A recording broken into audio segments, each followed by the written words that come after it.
أعوذ بالله من الشيطان الرجيم بسم الله الرحمن الرحيم الحمد لله رب العالمين الصلاة والسلام على سيد المرسلين وعلى آله وأصحابه وأزواجه أجمعين وقال الله تعالى في محكم آياته وتنزيله بعد أعوذ بالله من الشيطان الرجيم إنا أنزلناه قرآنا عربيا لعلكم تعقلون وقال الله تعالى وكذلك أنزلناه حكما عربيا ولئن اتبعت أهواءهم بعد ما جاءك من العلم ما لك من الله من ولي ولا واق. My dear respected brothers and sisters, elders, family and friends, I bid you all Assalamu alaikum wa rahmatullahi wa barakatuh. Barakallahu feekum. May Allah accept all of your fastings, all of your salah, all of your qiyam, all of your tilawah, all of your sadaqah and your dhikr in this blessed and holy month of Ramadan. I'd like to thank Nini Masjid and my respected brother Asif for inviting me here to give you this small lecture / reminder / interactive session. I couldn't decide what I wanted it to be, so it's going to be a mixture of all three. So I've been asked to deliver the topic of the Arabic, the forgotten treasure, the amazing language. And over the course of this short introduction, I'm going to be really introducing you some of the gems within the Arabic language, some interesting points and interesting features which you may or may not have known before. We're going to be looking at some Quranic examples, we're going to be looking at some aspects of poetry, we're going to be looking at some aspects of the language itself, just to give you a taste of why the language is so amazing and how only this language could have been the language which was chosen to convey the language and the message and the meaning of the Quran. So Allah subhanahu wa ta'ala, He says, إِنَّا أَنزَلْنَاهُ قُرْآنًا عَرَبِيًّا Verily we have revealed an Arabic Quran. So you'll notice that out of all of the words which Allah subhanahu wa ta'ala could have used to describe the Quran, and there are many, Quranun Majid, Quranun Kareem, He chose the word Quranun Arabiyan. He said that this is an Arabic Quran. So what does this mean? This means firstly that for you to understand the Quran, you must have to know the Arabic language. You cannot understand the Quran in English. You cannot understand the Quran in Urdu. You cannot understand the Quran in any other translation that you may find it in. I think recently I even found a Punjabi translation of the Quran. And how interesting that was to listen to, but that is not the Quran. Nothing can convey the meaning of the Quran except for the Arabic language. This is how it was revealed. This is how Allah subhanahu wa ta'ala described it. If you wish to understand the Quran the same way that the Sahaba understood the Quran, then this is a language which cannot be inherited. It cannot be passed down from father to son. It has to be studied and learnt like any other discipline. Allah subhanahu wa ta'ala, He also says, لَعَلَّكُمْ تَعْقِلُونَ So that you may understand, which means that no other language can contain the meaning which Allah subhanahu wa ta'ala wants you to understand, wants you to grasp, except the Arabic language. He also says, وَكَذَلِكَ أَنزَلْنَاهُ حُكْمًا عَرَبِيًّا And we have revealed it, a decisive, a definitive utterance, a speech in the Arabic language.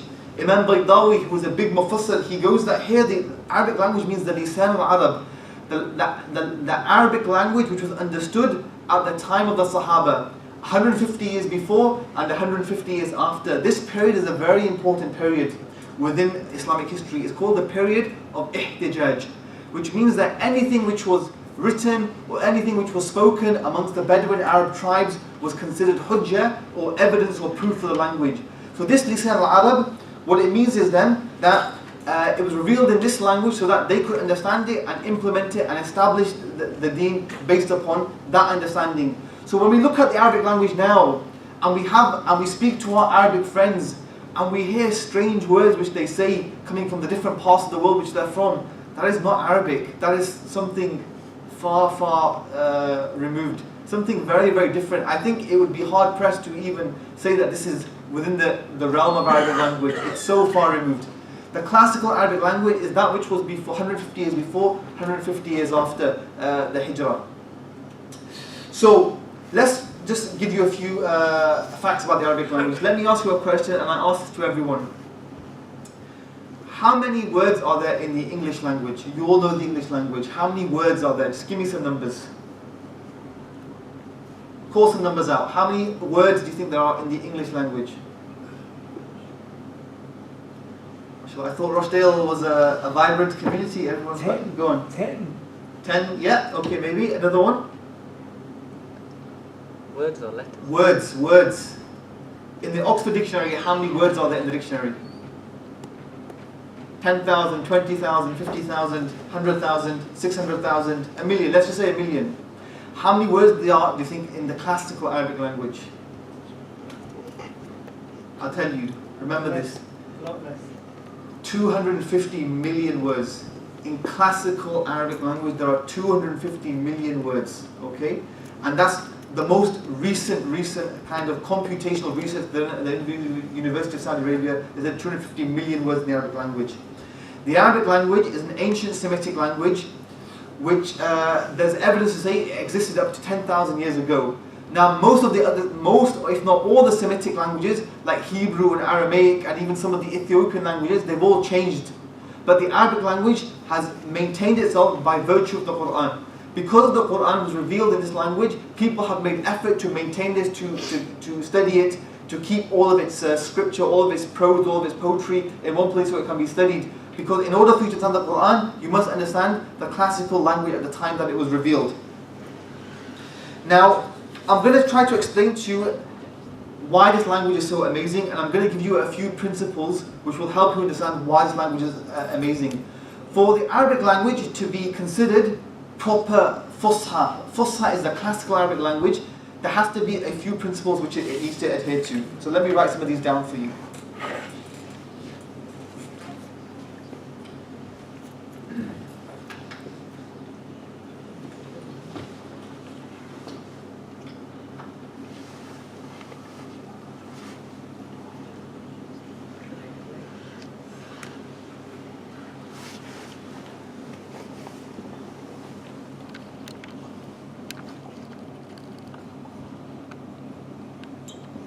Okay, so the first one is, in the Arabic language, you have something called tanathur al-huruf, which means that you can't have letters next to each other which sound very heavy on the tongue.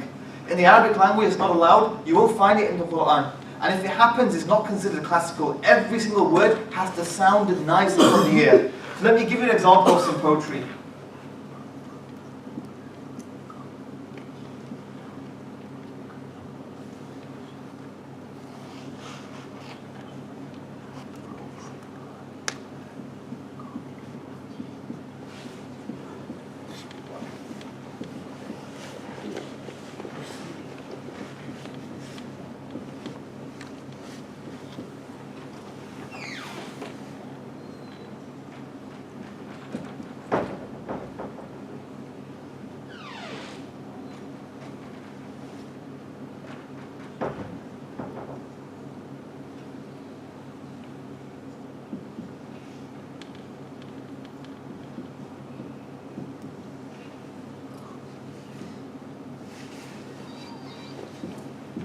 Okay, so this is a very old poem which kind of indicates this idea of tanafur al-huruf, where you can't have clashing letters. غَذَائِرٌ مُسْتَجْزِرَاتٌ إِلَى الْعُلَى تَدِلُّ الْعِقَاصُ فِي مُثَنٍّ وَمُرْسَلٍ. Can anybody tell me where is the heavy word? I'll read it one more time. غَذَائِرُ مُسْتَجْزِرَاتٌ إِلَى الْعُلَى تَدِلُّ الْعِقَاصُ فِي مُثَنٍّ وَمُرْسَلٍ. Where's the heavy word? Can anybody spot it? First word. غَذَائِرُ, does that sound heavy? مُسْتَجْزِرَاتٌ. Does that sound heavy? Why is it heavy? مُسْتَجْزِرَاتٌ. مُسْتَجْزِرَاتٌ. Why is it heavy? Because you've got a sin and a sheen next to each other. It's very difficult to say. Then you've got a zay and a ra next to each other. Very difficult to say. And then you've got a sin and a ta next to each other. Very difficult to say. You've got three pairs of letters all next to each other, which nobody likes in the Arabic language. This is not considered a good poem because it's very, very heavy. In the Arabic language, you're not allowed to have that. In the Quran, you won't find anything like this. It has to sound nice. The second, not only can you not have letters next to each other, you can't have words next to each other. If words next to each other are heavy, then it's also not considered eloquent. It's not considered amazing. Okay? Here's another example.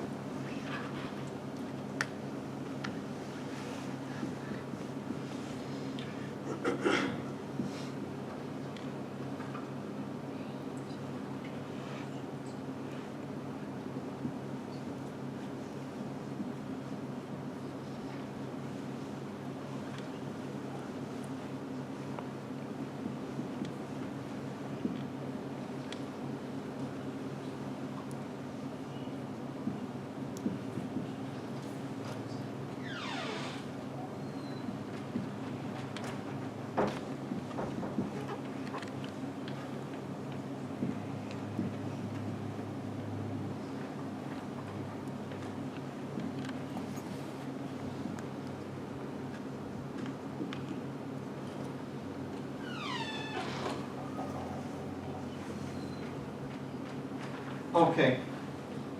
I'd like to challenge someone to read this for me. If someone is brave enough to have a go at read this for me, I'll be very impressed.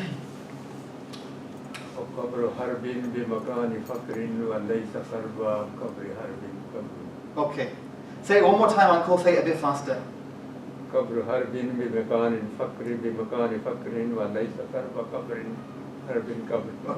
Is that easy or hard to say? Very hard. It's very, very hard. Very difficult to say. Alright? Again, وَقَبْرُ حَرْبٍ بِمَكَانِ كَفْرٍ وَلَيْسَ قُرْبَ قَرْبِ حَرْبٍ قَبْرٌ. Okay? It's very difficult to say because you have words next to each other which are very, very heavy. The reason for this, apparently the story goes, this is a poem. This is a poem written by one of the jinn. And he killed a person called Harb. He killed a person called Harb, and then he recited this poem, and he means وَقَبْرُ حَرْبٍ بِمَكَانِ قَفْرٍ. The grave of Harb is a desolate place. He killed him and he buried him somewhere where no one can find him. The grave of Harb is a desolate place. وَلَيْسَ قُرْبَ قَبْرِ حَرْبِ قَبْرٌ. And where he's buried, there's no grave anywhere near him. He's in the middle of nowhere. So this is a poem written by one of the jinn, and you can see it's difficult to say. Nowhere in the Quran will you find any difficulty in the words that you say. And in fact, the scholars of the language say that whenever there's ease in the language, you'll find that there is ease in what is being said. Okay? When you look at verses of mercy, what do you find? You find mads. You find fathas. Mads and fathas in the language are considered light and easy. For example, when you hear Shaykh Mirazim, he will lead eventually Surah Rahman. Does it not sound nice on the ear? Ar-Rahman, Allama al-Quran, Khalaqa al-Insan. Fathas and alifs, because it's easy. And what is Allah subhanahu wa ta'ala talking about? He's talking about His mercy. Let me give you another example. Allah subhanahu wa ta'ala, He says, فَإِنَّ مَعَ الْعُسْرِ يُسْرًا. فَإِنَّ مَعَ الْعُسْرِ يُسْرًا. What is the word usr? What does it have at the beginning? Ayn. Usr, what's the first letter? Ayn. Heavy or light? Heavy. Heavy, easy or difficult? Difficult. Difficult. What does the word usr mean? Difficult. Difficult. Yusra. Yusra. Heavy or light? Hard or easy to say? What does yusra mean? Ease. The word itself, even the way that it sounds, has a huge impact on the meaning. Another example. And I'll give you one big word. What does that say? Haqq. Haqq. What's the first letter? Ha. Is it a heavy letter? Yes or no? Yeah. Is it a strong letter? Yes or no? The qaf, heavy letter. Qaf, not kaf. Qaf, heavy letter, yes or no? Yeah. Strong letter, yes or no? What's the whole word? Haqq. What does haqq mean? Truth. Is this a heavy concept or light concept?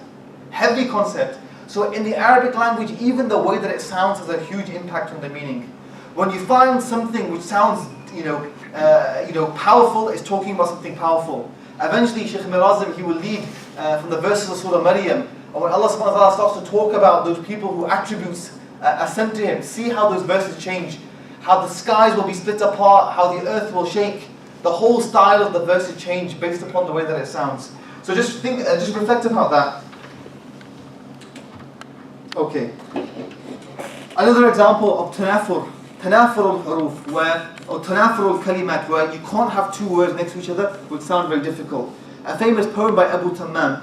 Abu Tammam was a poet who compiled in his diwan all the famous classical poems, and it's very often taught in madrasas and universities in the Arabic language. He says, كريم متى أمدحه الورى معي وإذا ما لمته وحدي.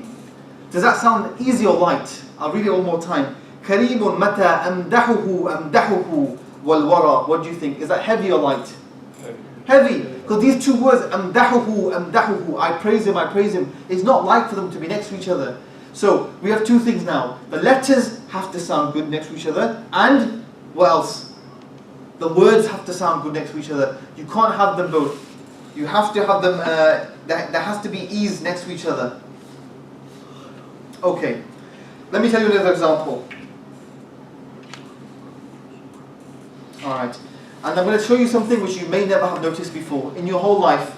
You may have read this, even Shaykh Mirazim may not have noticed this before. I'm going to challenge you to something.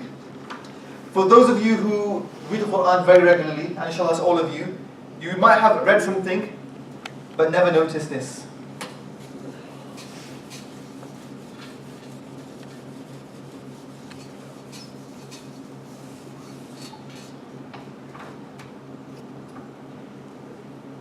Okay.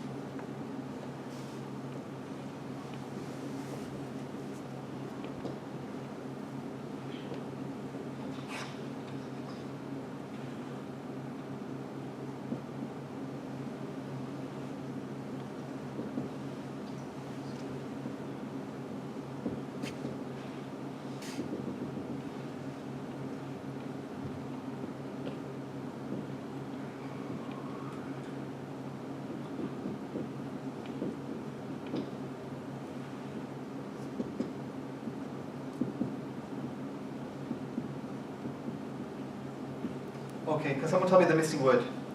إلا أن يشاء الله واذكر ربك إذا نسيت وقل عسى أن. What goes there? Who knows? Famous verse. Surah Al-Kahf, isn't it? Yeah. Surah Kaf, yeah, 18:24. What's the missing word? Anyone know?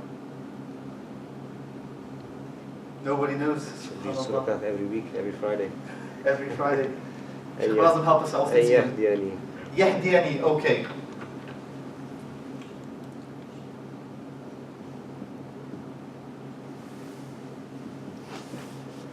What comes next? Yahdiya, what comes next?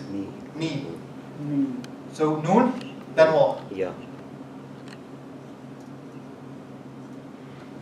It's actually written like that. Yahdiyani, okay? Now there should be a ya at the end. It should say Yahdiyani, but in this particular verse it just says Yahdiyani, there's no ya there. And I challenge you, open up any mushaf, it'll be written like this. Yahdiyani, with a noon and a kasra, but no ya there. Let me show you something else. In Surah Qasas 22, Allah says, وَلَمَّا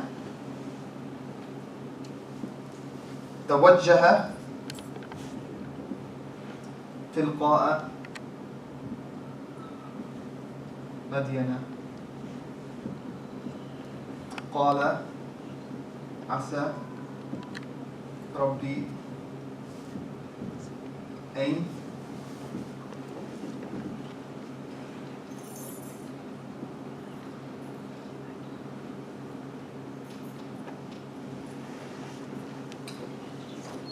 Sheikh Ben Azim, help us out. What goes here? قال عسى ربي أن Yahdiyani. يهدي. Okay. يهدي. Yeah. What comes after the ya? Noon. Okay. What comes after the noon? Should be a diff, but it's yeah. In this case, it's a ya. Yeah. In this case, it's a ya. Now, this is something you would have read many times, but you may never have noticed that it's actually written two different ways. In one verse, same mushaf, it's not different mushafs, it's not the Pakistani mushaf and the Arab mushaf, nothing to do with that. It's that it's written in two different ways. In one way, asa an yahdi, it means the same thing, by the way. It means the same thing. That perhaps he will guide me. This means he will guide me. Okay? So this story, إِلَّا إِنْ شَاءَ اللَّهُ وَاذْكُرْ رَبَّكَ إِذَا نَسِيتَ وَقُلْ, this is when Musa alayhi salam, he's going to Egypt. He's going to Egypt, he's asking Allah for guidance before he meets Pharaoh. Whereas this one is when he's about to escape from Egypt and he doesn't know where to go. All the soldiers are coming to get him, the Pharaoh's coming to get him. He's trying to find guidance, he's asking Allah. وَلَمَّا تَوَجَّهَ تِلْقَاءَ مَدْيَنَ, when he made his face towards Madian, قَالَ, perhaps my Lord will guide me سَوَاءَ السَّبِيلِ, to a good way, okay? To the best way, onto the right path. But here we have Yahdiya Ni. And here we have Yahdiya Ni. Can someone tell me what's the major difference between those two words? One difference, what is it? Yeah. The ya.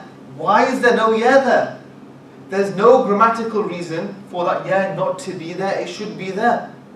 Is the Quran perfect, yes or no? There's no mistakes. Nobody's written it wrong. Why is that written without a ya? and that written with a ya. Now we're talking about the balagha of the Quran. So what does balagha mean? We have 3 sciences in the Arabic language, 3 major sciences. Actually, that's wrong. There are 15 major sciences in the Arabic language, but 3 are the most important. They are grammar, nahu, they are sarf, morphology, and they are balagha, which is eloquence. How to make something eloquent, how to make something powerful, how to say something which is in my heart and make it reach your heart.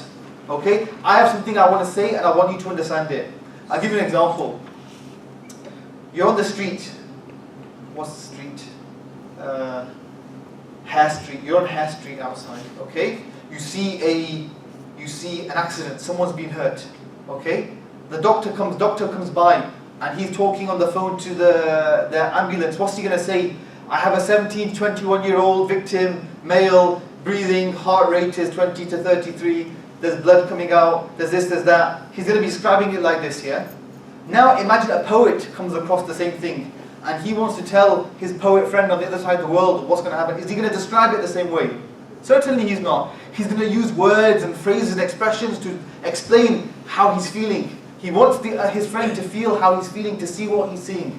So balagha is that science whereby it gets across the feeling is in your heart. Now, Allah subhanahu wa ta'ala is the speaker, we the listeners. He wants to tell us something. What is he trying to tell us? Why is the ya missing from here? When I say yahdiyani and yahdiyani, what difference are you hearing in the words? What are you hearing? When you say yahdiyani and yahdiyani, can you hear something different? Yes or no? Yes or no? Yes. Yes, of course you can. Alright. Who here has young children? Or had young children at one point? Raise your hands. Everyone, okay. So when your young child wants something, what will he go? He'll go, Baba, can I have some sweets? Please. And you'll say, no beta, you can't have any sweets. It's bad for you. Then what will he say? He'll say, Baba, please can I have some sweets? What will he do? He'll make the please very long. Why does he do that? Why does he make it long? Because it shows that he really wants something. He's trying to draw your attention. He's trying to make you feel what he's feeling. Now let's look at this example. Here, Musa alayhi salam, he's about to go into the desert. Anyone has been in any desert, they'll know desert is a hard place. It's a tough place. It's cold. There are wild animals. You don't know where you're going. You don't know where the pathways are. You don't know where the water is. You don't know where the trees are. You don't know where the food is. You can literally enter a desert and die. It's very, very easy. If you don't know where you're going, you will enter a desert and you won't come back out again. In fact, the word sunnah, what does sunnah mean? Anybody know? What does sunnah mean? Sunnah, sin nun ta marbuta, what does it mean? Tradition. The tradition. But classically, in classical Arabic, sunnah means a path in the desert. Which if you stay on that path, it will lead you to salvation. If you leave that path, you will wander and eventually you will die. So the desert is a dangerous place. Now here, Musa Islam, he's leaving.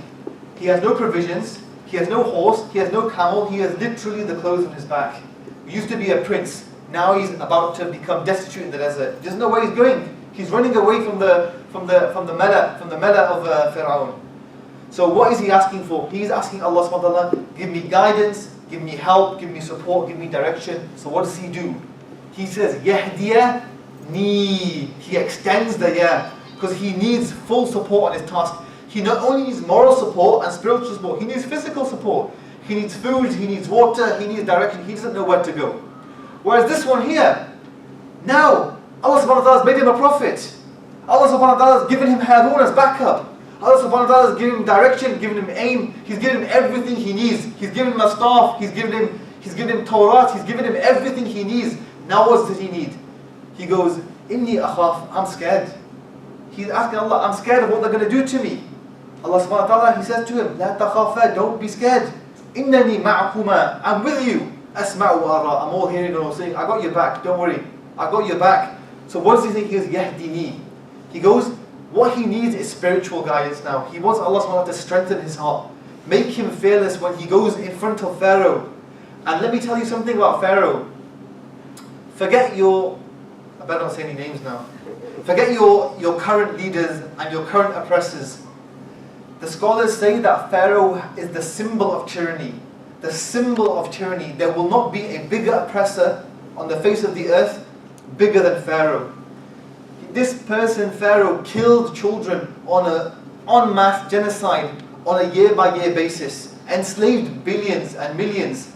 Okay? So here Musa Islam, he's scared, and there's nothing wrong to be scared, but he's asking Allah for spiritual comfort. He's not asking for physical comfort. So again, this is all from one letter missing. The tafsir of this, the balagha of this, the eloquence of this. When you put the letter there, it means I want further support, physical support. This is not physical, this is sensory support, this is spiritual support.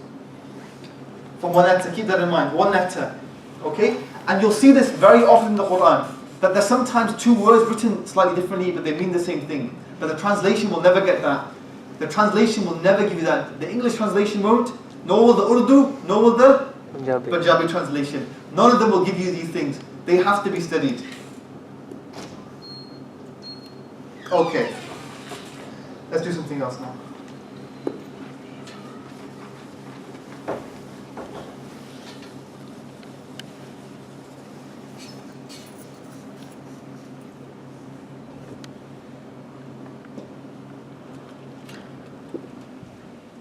We have these, what they call in Arabic, they're called harakat.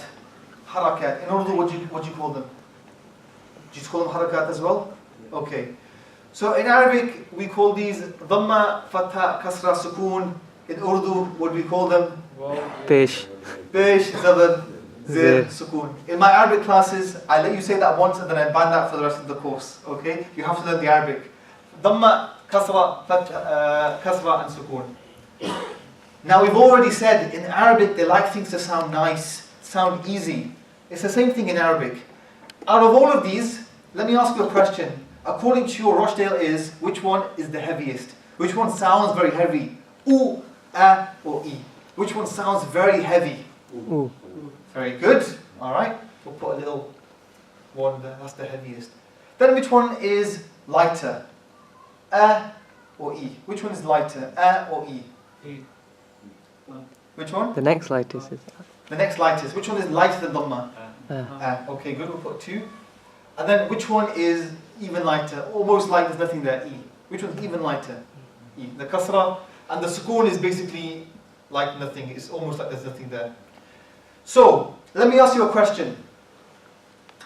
I don't know about in Rochdale, but in Manchester we have this word and you'll only hear it maybe in Manchester. I don't know if it's migrated.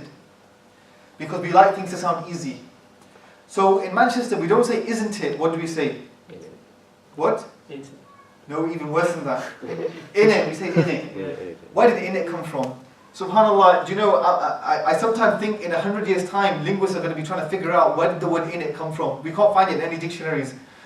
So this is what we're trying to do now. So why do we say in it instead of isn't it? Because it's lighter. We like things to be lighter. We like things to be easier. What do you say in Rochdale? So tell me something that's only you'll say in Rochdale. They are sick. What? They are sick. Very sick. That's very heavy. Right. That might be translation for that. I don't know. Basic. Okay. So language is very normal for humans to try and make things easier. If you can make it easier, you do it easier. So would it make more sense for the words that you use to have the heavier harakah or the lighter harakah? What makes more sense? To make things easy or to make things hard? Make things easy. So you take the heaviest one and you use it the most infrequently. You take the lighter ones and you use them more frequently. So whenever you see fathas and kasras, it tends to mean something lighter. Whenever you see dhammas, it tends to mean something heavier. Let me give you an example.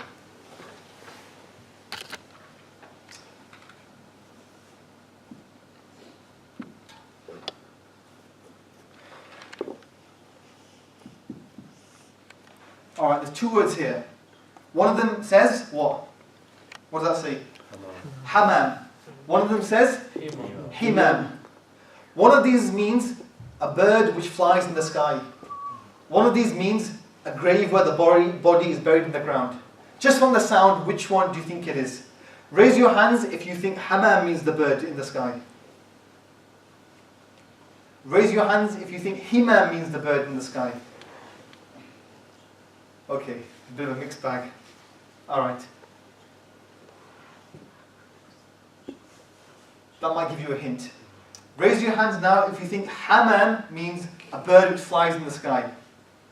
Alright, change of hands now, okay. Raise your hands if you think himam means something which is buried in the ground. What gives it away? What gives it away? The fath and the kasra.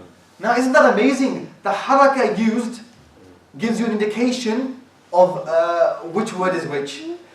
This word is raised by a fatha, and this is the bird which flies in the sky. This word is lowered by a kasra, and this is the body which is buried in the ground. Now tell me, you won't find this in English or any language, how specific the Arabic harakat, just the harakat. Before we looked at the huruf, then we looked at the kalimat, now we're looking at the harakat. Even to the harakat, there's meaning in the harakat. Okay, another example.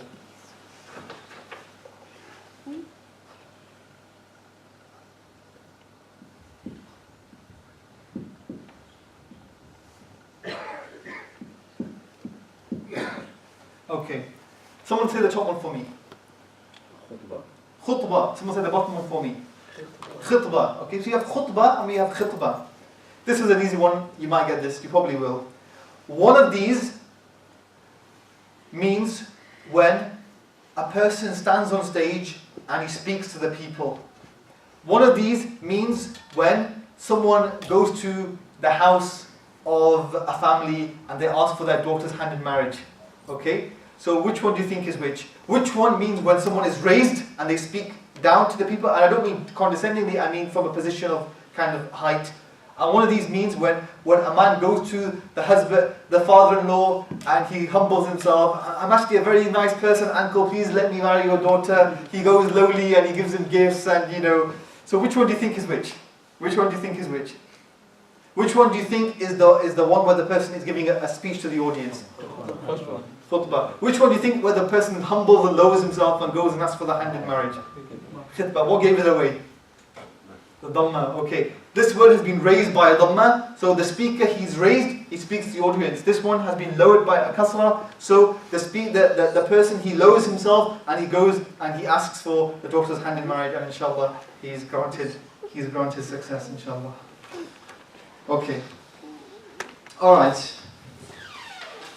We have time for two more things.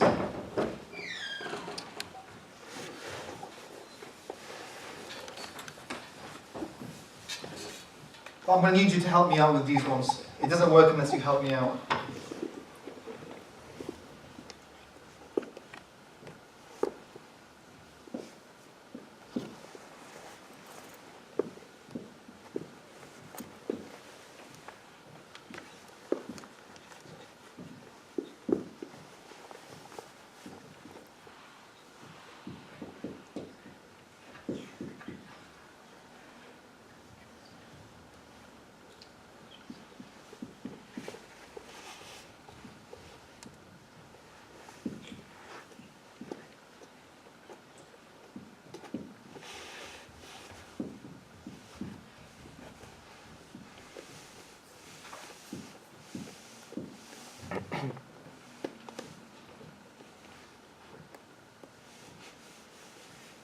Okay, so I'll read it out once and I want you to read it out as well and tell me what you noticed. This is something very interesting within the Arabic language.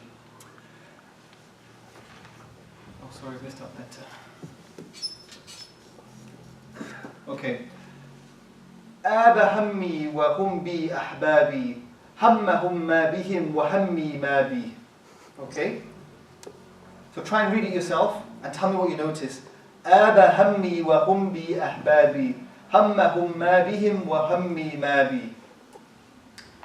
Read it, tell me what you notice when you read that. If anybody notices, I'll be very, very impressed.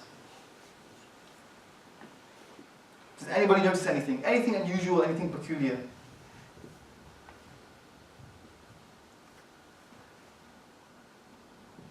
SubhanAllah, nobody notices anything.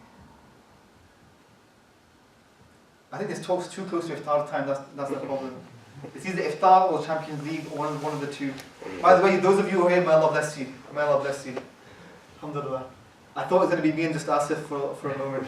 Liverpool supporters are here only. Okay. So when you read this, your tongue never moves once. This poem has been written so that your tongue never moves once. It's quite amazing.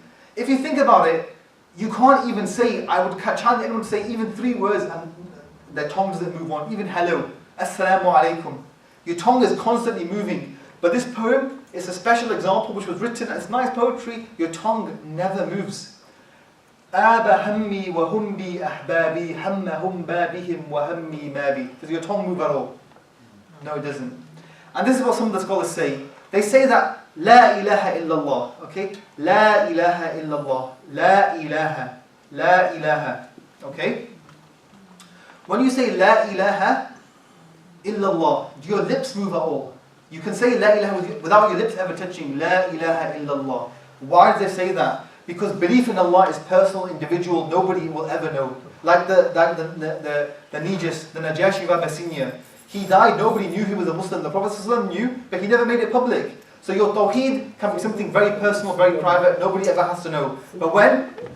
The second part is Muhammadur Rasulullah. Can you say Muhammadur Rasulullah without moving your lips? You can't. When you follow the sunnah, now you have to do the actions. You can't just say, I believe in the sunnah, then not do it. If you want to follow the sunnah, you have to do wudu like the sunnah, you have to pray, you have to fast, you follow the sunnah. But your belief in Allah, nobody ever has to know that. That can be very private. So La ilaha illallah is something you can say without ever moving your lips, nobody ever has to know. Muhammadur Rasulullah, you move the lips, you have to do the action. You have to do the action, you have to do certain actions. Okay, so another example.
Okay, so I'll read it, then you read it, tell me what you notice.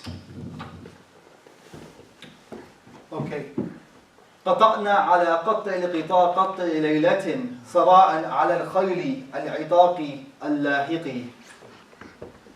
I'll read it one more time for you, tell me what you notice. قطعنا على قطع القطاع قطع ليلة صراعا على الخيل العطاق اللاحق. What do you notice when you read that?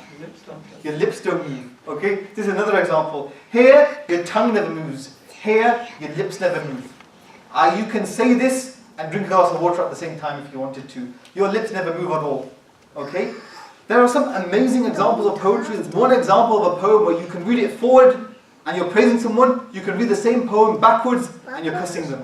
Same poem. Really amazing examples. That this language is so powerful that you can do these things with it. You can't do it with anything else. Only the Arabic language you can do, because it has such richness in its grammar, in its morphology, in its rhetoric, in its eloquence. Okay, last example, and then I'm going to conclude. Last example, then I'm going to conclude.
Okay, so this is a famous poem in praise of Allah subhanahu wa ta'ala. I'll read it for you. Tell me what you notice. Alhamdulillah as-samad, hada as-surur wal-kamad. الله لا إله إلا الله مولاك الأحد أول كل أول أصل الأصول والعمد الحول والطول له درع إلا ما سرد. Praising Allah subhanahu wa ta'ala. What do you notice? Don't worry about the meaning, don't worry about translation. If someone has a good attention to detail, engineers, optometrists, someone like this, tell me what you notice. He's got no zabrs and zays or just... I've not written the zabrs and zays on. Don't worry about the zabrs and zays in the pages. Anyone notice anything else? I'll be very impressed, huh? The lambs and the dals. Lambs and the dals, what about it? In sequence. Okay, maybe, but that's not the essence of this poem. What's the essence of this poem? The bottom two lines are very similar. Okay, I'll tell you what the answer is. There's not a single letter in this whole poem that has any dots. Every single word and every single letter, there's no zays, there's no bars, there's no sheens, there's no tha, there's no ba, there's no ta. The whole poem is written using letters which has no dots in it. Now subhanAllah, even when I say subhanAllah, it has a ba. I challenge anyone to come up with 3 words and not a single one of those words has a dot in a nuqta on the word. This is amazing stuff. Again, the Arabic language. It's really, really amazing. Okay, so the point of today's class was to introduce to you some amazing aspects of the Arabic language, and we really come to realize why many scholars believe that this language is not tawfiqi, it's tawtifi, i.e. it wasn't developed by the people, it's a revealed language, which is why Allah subhanahu wa ta'ala chose this language to carry His Quran, because human beings can't develop a language like this. If you were to gather everybody together and come up with an amazing language, they can't come up with something like this. It's so perfect. The language is so perfect, which is why the Quran was conveyed upon this language. No other language will contain the meaning of the Quran. And it's such a shame, it's such a huge shame that we've lost the meaning or the practice of studying eloquent language. I mean, it's quite amazing when you go to schools and you hear the way children speak to each other. You know, you can barely realize that this used to be English. You know, there's so much slang and there's so, which is fine. You know, you speak the language of the people, but at the same time, speaking eloquently is a bit of a lost art. And the Arabic language is the most eloquent language that has ever been written, and the Quran is the most eloquent language that has ever and will ever come to pass. So unfortunately, we had language and poetry which was so high, they were like weapons of mass destruction. I'll tell you a story just to finish. There's a poet called Jarir, and there was an individual from someone called Banu Numayr. Banu Numayr was a clan, a tribe, and this individual from Banu Numayr, he annoyed Jarir. So he went home and he goes, I'm going to write a poem against him which is so bad, he's never going to walk the streets again. So he goes home and he writes and he thinks and he writes, and then eventually he comes up with a line of poetry and he goes, I've got him with this line, he's not going to be able to walk again. Okay? And the line of poetry was فَغُطَّ الطَّرْفَ أَنَّكَ مِن نُمَيْرٍ فَلَا كَلْبًا بَلَغَتْ وَلَا كَعْبٍ. And this line of poetry, he goes at, when you walk the streets, lower your gaze, because you are from the clan of Numayr. When you lower your gaze, it's out of embarrassment. Okay? And he goes, when you walk the streets, look at the ground. You're so low, nobody should know you. And he goes, you will never reach even the levels of Banu Kalb and Banu Ka'b. And these were very lowly tribes. And he didn't even finish writing the poem. His slave girl, his servant girl heard this, and she went out and told the people. And by the time he woke up in the morning, not only did this guy from Banu Numayr left, the whole tribe had left, moved to a different part of Arabia, changed their names, forsaken their genealogy, so they would not be associated with this poem. It was such powerful poetry. And this is what we used to have, and now we're left with, poetry, I don't know, poetry, Arabic like tamalli ma'ak walau hata ba'adi anni fa'albi hawak. For those of you who don't know the reference, good, that's a good thing. Okay, for those of you who do, you should stop listening to Egyptian pop songs. But this is what we've come from, this is what we've gone to. It's a forgotten language, it's a forgotten treasure, it's only remembered by the Quran, but the problem is if we don't study this, again it will be lost. And whenever a colonized nation wants to uproot the people from its roots, they will take the language away. Because language links you to your history, language links you to your heritage. And our heritage, although we may come from Pakistan, Bangladesh, Sudan, and wherever, our heritage is from Islam. Our heritage is with lofty people who have achieved lofty things, and for us to access those, this is a language which must be studied. So, Jazakumullah khairan, I hope I've not bored you too much with these things. I'm very passionate about these things, and I hope that I can convey that passion to you. Alhamdulillah, we're very, very lucky that we are born in an age where we have access to study these things so easily. Alhamdulillah, so easily. And we have amongst us Sheikh Mirazam and Akh Asif, people who have studied the Arabic language, and they can help you. And we're very lucky to Nili Masjid. I've worked in Nili Masjid. They're a very active mosque. Please make use of the masjid and the resource facilities. They have a big dua for them so that they can grow spiritually and physically. You're building an extension as well. So may Allah increase you all. So Jazakumullah khairan. Subhanakallahumma wa bihamdik. Ashhadu an la ilaha illa anta astaghfiruka wa atubu ilayk.